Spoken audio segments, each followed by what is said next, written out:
On a frigid morning, Tuesday, February 22, 1943, in the heart of Munich, Germany, a city draped in the gray pall of the Nazi regime and the relentless grip of World War II, a young woman prepared to walk into history. Sophie Magdalena Scholl, a 21-year-old student of biology and philosophy at Ludwig Maximilian University, placed carefully folded leaflets into a large suitcase. These were not academic notes, but acts of high treason, the sixth and final broadside of the clandestine resistance group known as the White Rose. Each leaflet was a meticulously argued, philosophically grounded indictment of the Nazi state, a cry for passive resistance and moral awakening in a nation seemingly anesthetized by propaganda and fear. The Scholls, alongside her brother Hans, represented the quiet, ferocious courage of a tiny minority of ordinary young Germans who rejected the totalitarian nightmare that had engulfed Europe since Adolf Hitler's invasion of Poland on September 1, 1939. Her story, rooted in verifiable historical records from Gestapo interrogation files, People's Court trial transcripts, and survivor testimonies preserved in German state archives, serves as an essential educational lens into the moral complexities of individual resistance within a criminal state. Her final act unfolded against the backdrop of the Holocaust, where Nazi forces were at that very moment systematizing the murder of 6 million Jews, and within a global conflagration that would ultimately claim over 70 million lives by 1945. The Scholls' journey from enthusiastic participants in Nazi youth groups to architects of its most eloquent intellectual resistance is a map of a conscience being forged under immense pressure. Sophie Scholl entered the world on Wednesday, May 9, 1921 at 7:30 p.m. in the picturesque, half-timbered town of Forchtenberg-Württemberg, the fourth of 6 children born to Robert and Magdalena Scholl. Her father, Robert, was a prosperous, politically liberal tax consultant and later mayor, a man of deep Protestant faith and classical liberal convictions. The Scholl household was a haven of intellectual curiosity, moral discussion, and warmth. Evenings were often spent with Robert reading aloud from the Bible, Goethe, Schiller, or the philosophers of the Enlightenment.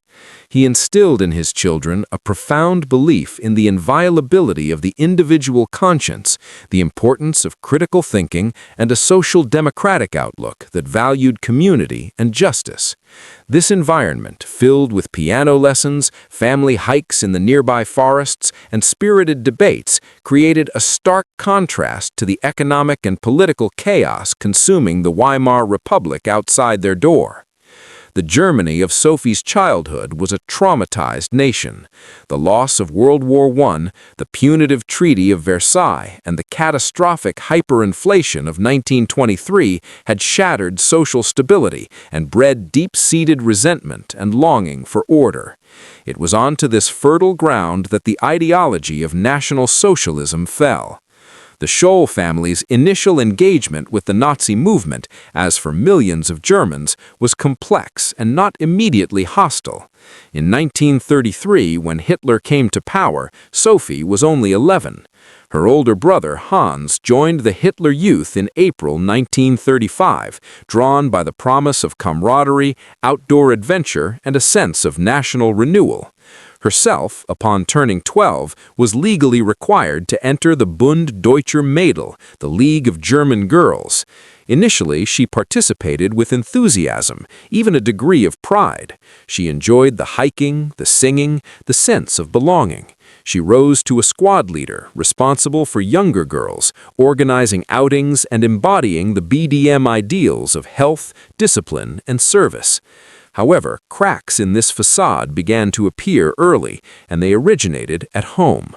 Robert Scholl was an unwavering critic of the new regime. In 1934, his public condemnation of the regional Nazi Gauleiter Wilhelm Murr led to his arrest on charges of malicious gossip. The event, The sudden, shocking intrusion of state terror into their living room as officials took Robert away left an indelible mark on the 13-year-old Sophie. Her father spent 2 weeks in Ulm prison and experienced the transformed, abstract political disagreement into a visceral understanding of the regime's brutal mechanisms of control. This personal brush with Nazi intimidation planted a seed of deep skepticism in Sophie. Meanwhile, at school, the curriculum was being systematically Nazified.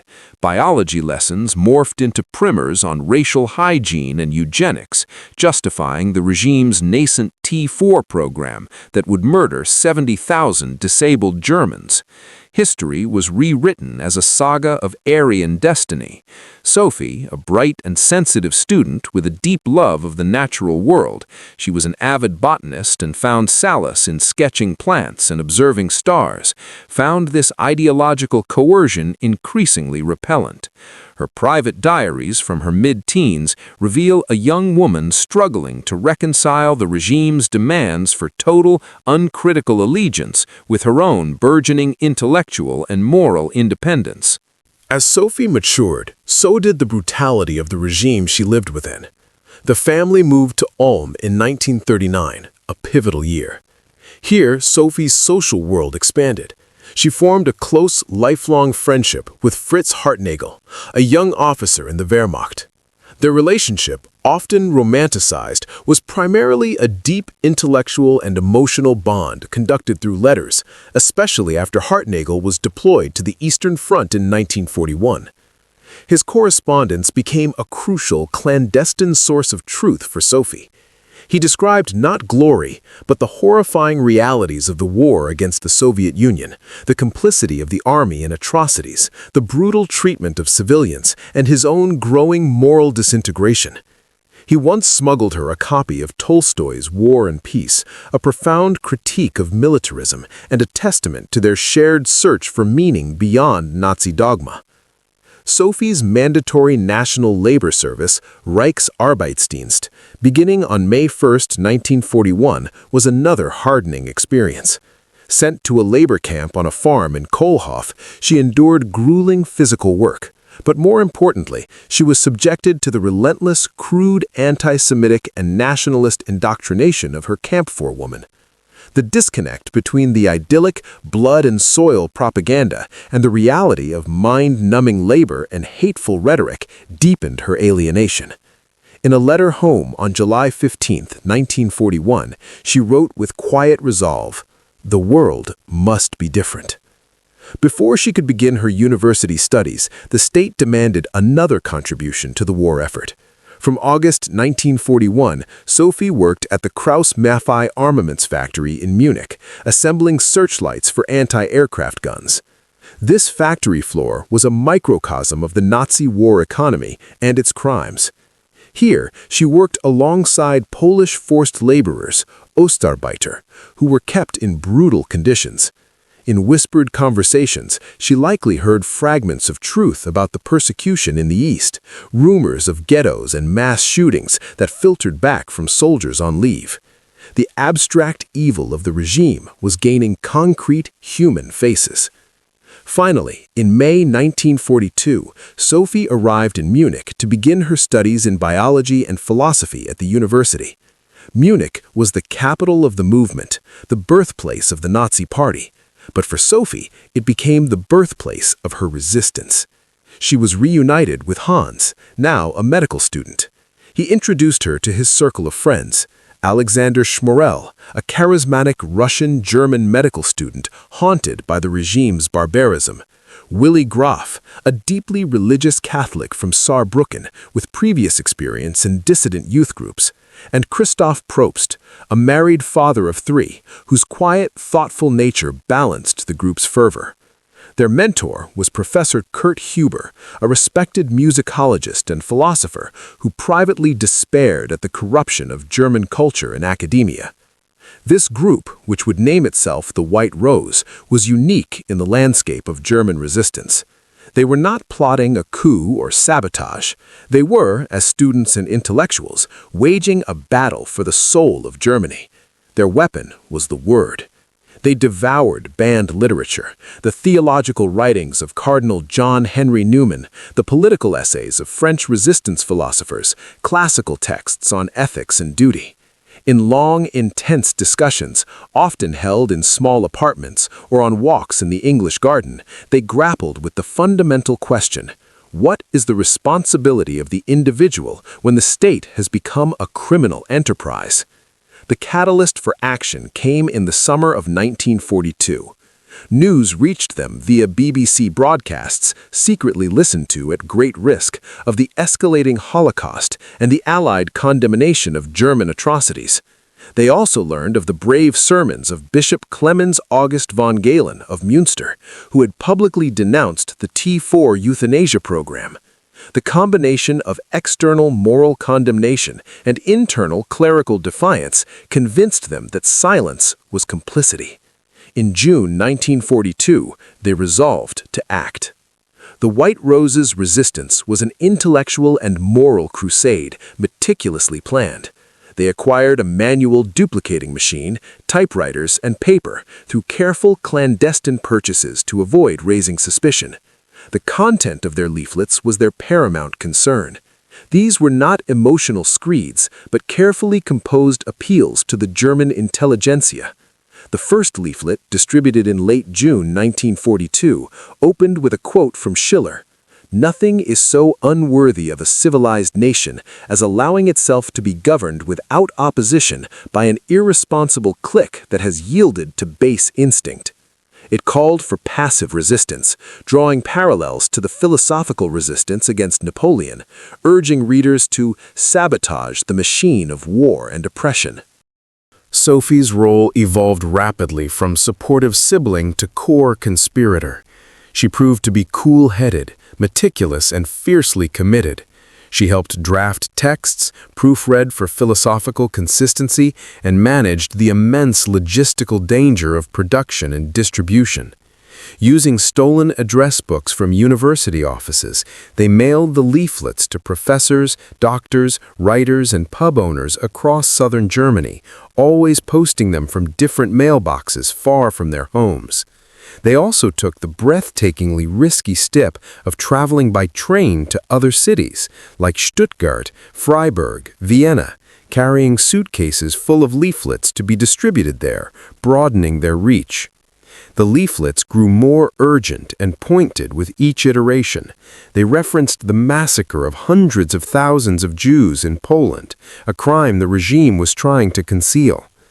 After the catastrophic German defeat at Stalingrad in February 1943, which they saw as divine judgment, their sixth leaflet, authored by Professor Huber, was a direct, fiery call to arms. Fellow students, the day of reckoning has come. The dead of Stalingrad implore us. They printed an unprecedented 9,000 copies. It was this batch that Sophie and Hans carried into the atrium of the university on that fateful Thursday, February 18, 1943. The decision to distribute the leaflets in person at the university was a deliberate, symbolic escalation. They wanted to reach students directly, to spark a public act of witnessing. After placing stacks in the hallways, in a moment of either calculated audacity or spontaneous courage, Hans flung a final sheaf from the top floor into the Lichthof, the main atrium. The pages fluttered down like snow onto students below. This dramatic act, however, was their undoing. The university janitor and committed Nazi Party member Jakob Schmidt saw them. He detained Sophie and Hans, and the Gestapo was called. What followed was a stark education in the nature of the state they opposed. Interrogations at the Gestapo headquarters on Wittelsbacher Palais were relentless. Sophie initially attempted to take full responsibility to protect the others, displaying remarkable poise and defiance. When the interrogator, Robert Moore, appealed to her as a German woman to reconsider, she reportedly replied, "You know the war is lost. Why don't you have the courage to face it?" The discovery of a handwritten draft in Hans's possession led to the arrest of Christoph Probst. Alexander Schmorell and Willy Graf were captured days later after a desperate attempt to flee. Their show trial before the infamous People's Court judge Roland Freisler on February 22, 1943, was a grotesque parody of justice. Freisler, screaming and hurling abuse, denied them any meaningful defense.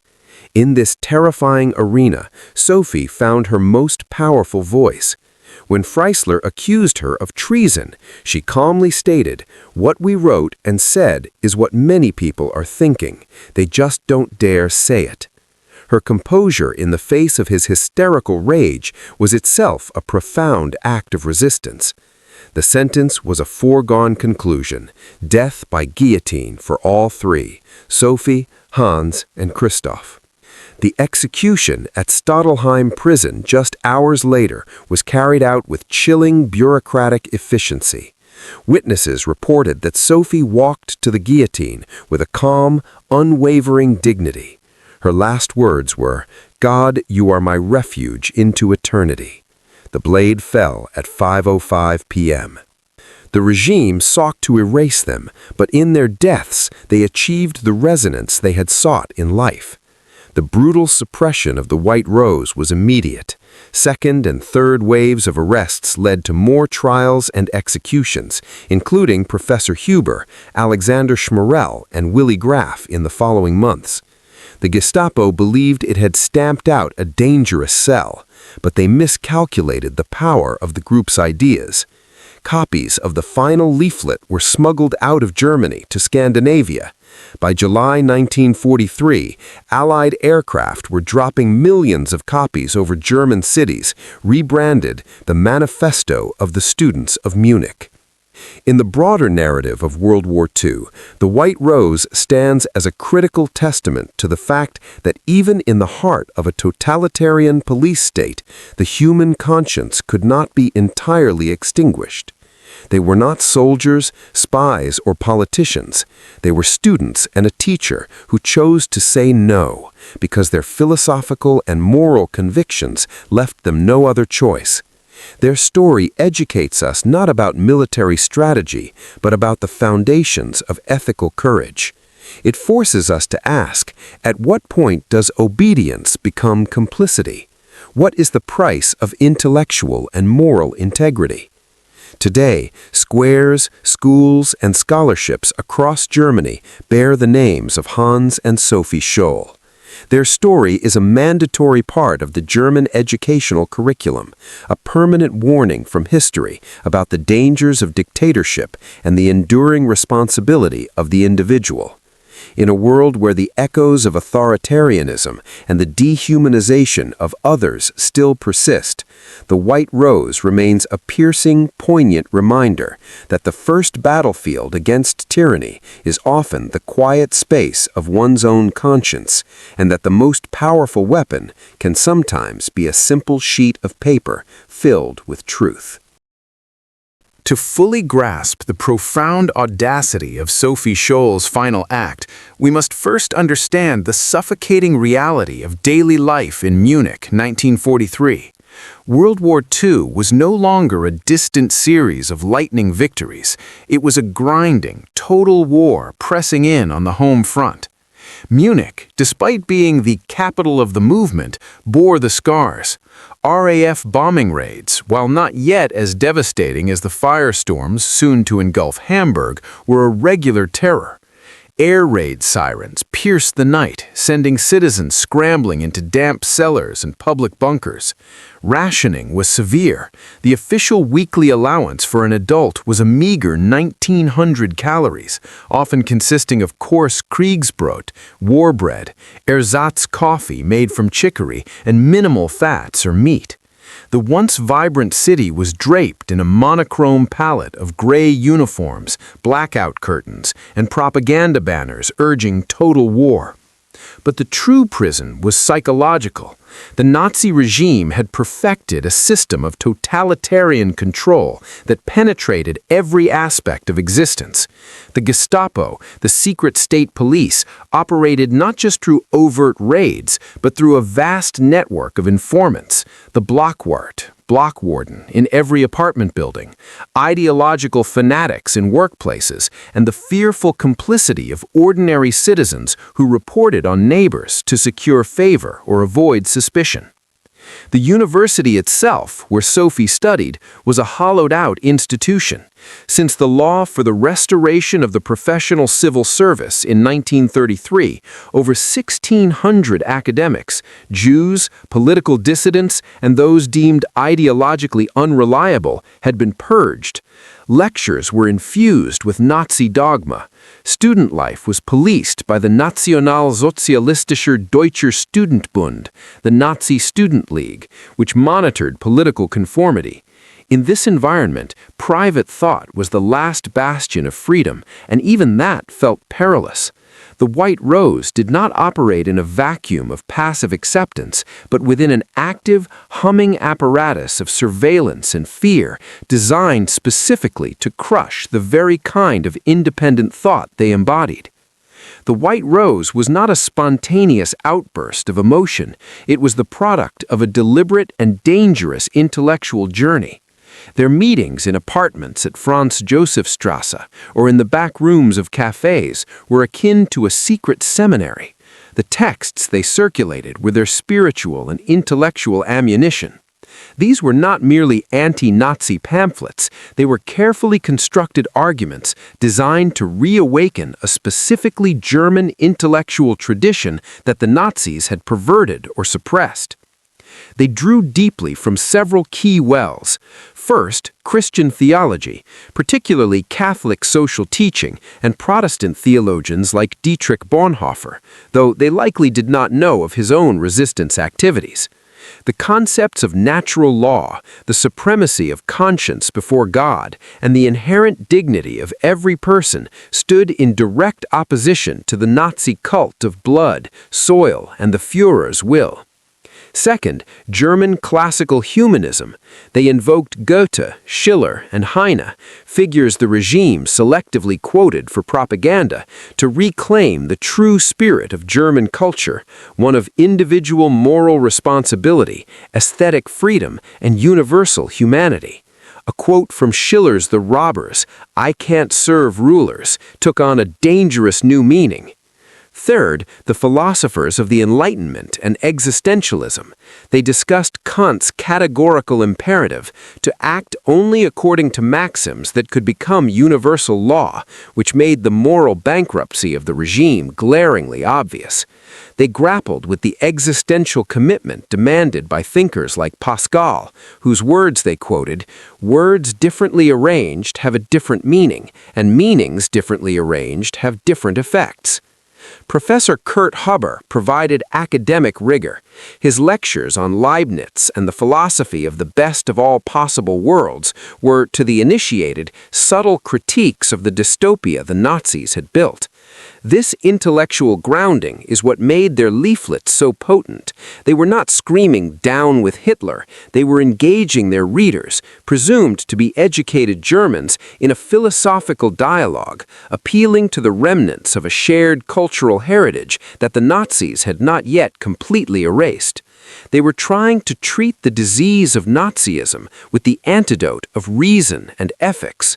Sophie's personal evolution mirrors the group's ideological journey, but with its own unique contours. Her initial participation in the BDM is crucial to understanding her later resolve. She was not an outsider, she had been, to a degree, an insider. She understood the mechanisms of Nazi youth indoctrination from personal experience. She knew its seductive power, the camaraderie, the sense of purpose, the aesthetic of unity. This insider knowledge made her rejection of it all the more complete and clear-eyed. She wasn't fighting an abstract monster, she was fighting a system that had once appealed to her own desire for community and meaning. Her work in the labor service and the armaments factory was similarly formative. It stripped away any romanticized Volk ideology and exposed the grim, exploitative reality of the Nazi state, its reliance on slave labor, its reduction of human beings to cogs in a military machine, and the stark disparity between the propaganda of racial community and the hierarchical, brutal treatment of inferior peoples. When she listened to the Polish forced laborers at Krauss-Maffei, she was bearing witness. This empirical, ground-level witness to injustice fused with her philosophical studies at university, creating an unshakable conviction. Within the White Rose, Sophie's role was indispensable and went beyond moral support. She possessed a quality essential for clandestine work, a calm, unassuming demeanor that drew no suspicion. As a young woman, she was less likely to be stopped for random ID checks than her male counterparts. She became a key courier and logistics manager. She was instrumental in acquiring supplies, using her ration cards to buy large quantities of paper and envelopes at different shops to avoid notice. She would often carry the finished leaflets in her simple student satchel, traveling on trams across Munich to mail them from distant suburbs. Her meticulous handwriting was used to address envelopes, as it was less identifiable than a typewriter's font. In the final, frantic night of printing the 6th leaflet, she worked the duplicator alongside the others, her hands stained with ink, a physical commitment to the words she was helping to spread. Her courage was not the flamboyant courage of a soldier, but the steady, daily courage of someone who knows each mundane action, buying paper, posting a letter, carrying a suitcase, could lead to torture and death. The transcripts of Sophie's interrogations by Criminal Secretary Robert Moore survive and provide a chilling window into a duel between totalitarian authority and resolute conscience. Moore's technique was not initially one of brute force, but of psychological pressure and feigned paternal concern. He attempted to frame her actions as the misguided idealism of a young woman led astray by her brother and his friends. He appealed to her as a German, to her family, to her future. Sophie's responses systematically dismantled this strategy. She refused the role of the duped younger sister. She claimed full agency and equal responsibility. When Moore stated that no one could deny the great social accomplishments of the regime, such as the construction of the Autobahn, she reportedly countered that such achievements were meaningless if they were built on a foundation of injustice and murder. She turned his questions back on him, forcing the moral issue. In one of the most famous exchanges, when asked if she had not realized that her actions harmed the war effort and the German people, she is said to have replied, "I am after all still of the opinion that I did the best for my people." She reframed treason as patriotism of the highest order, loyalty to the true moral Germany, not to the criminal regime that had hijacked it. This intellectual and moral parity she maintained with her interrogator was in its own way as defiant as the leaflets themselves. She refused to be broken or to recant. Even in her final written statement to Freisler's court, she wrote, "Somebody, after all, had to make a start. What we wrote and said is also believed by many others. They just don't dare express themselves as we did."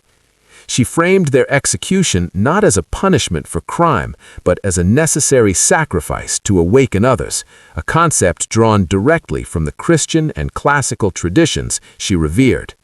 The immediate aftermath of the executions on February 22, 1943, was a mixture of brutal suppression and profound, if silent, shock.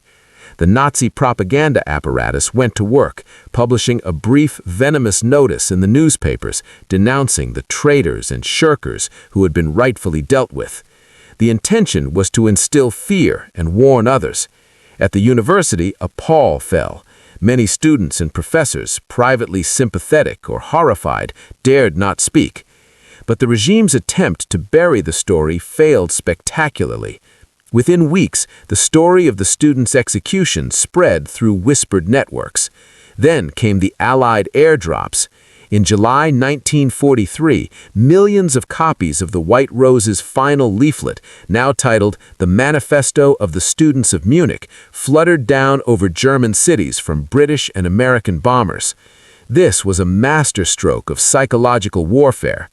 The regime that had executed the Scholls for spreading words now found those same words being delivered from the skies, impossible to intercept or suppress. The leaflet was no longer a clandestine document, it was an international indictment.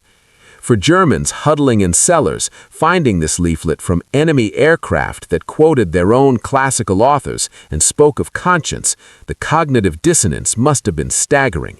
It legitimized the White Rose's message in a way they could never have achieved alone.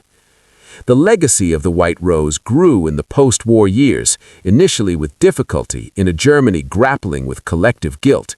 Were they traitors or heroes? As Germany underwent its painful process of Vergangenheitsbewältigung, coming to terms with the past, the Scholls and their friends became central, unambiguous symbols of the other Germany. They proved that resistance was possible, that the Nazi state was not monolithic, and that moral courage had not been entirely extinguished.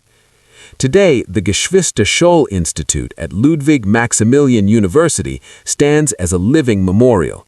The square before the university's main hall where the leaflets fluttered down is named Geschwister Scholl Platz. Their story is taught not as a thrilling adventure, but as a solemn ethical lesson. It asks each new generation, what would you have done? It complicates the simplistic narrative of universal German guilt by highlighting the extreme price paid by those who did say no, while also illustrating the immense power of the state that made saying no so rare. Sophie Scholl's story endures not because she won, but because in the face of a machine designed to crush the human spirit, she remained utterly, unalterably human. Her final walk to the guillotine was a solitary one, but the echo of her footsteps continues to resonate wherever tyranny demands silent obedience and an individual must choose whether to comply.